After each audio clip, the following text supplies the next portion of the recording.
চাকরিহারাদের বিকাশ ভবন অভিযান ঘিরে ধুমধুমার, পুলিশের সাথে ধস্তাধস্তি চাকরিহারাদের, ব্যারিকেড ভেঙে ফেলল চাকরিহারারা।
চাকরি প্রার্থী কে যোগ্য কে অযোগ্য এটা তো মহামান্য সুপ্রিম কোর্ট বিচার করবে, এটা আমি বিচার করব না।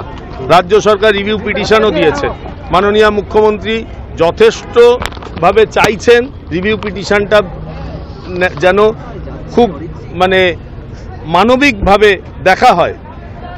ওনারা আমায় দেখে ভেবেছেন হয়তো আমায় বললে ওনাদের কিছু কাজ হবে, বলেছেন, তাতে আমার কোনো দুঃখ নেই, কিন্তু রাস্তাটা বন্ধ করে দিয়ে এখানে পেশেন্ট যেতে পারছে না, এগুলো কি? আর তাদের চাকরি হারিয়েছে, আমরা তাদের সঙ্গে সহমর্মিতা। তার জন্য এটা নয় যে তারা অন্য সব মানুষকে 10.5 কোটি মানুষকে ডিস্টার্ব করে দেবে।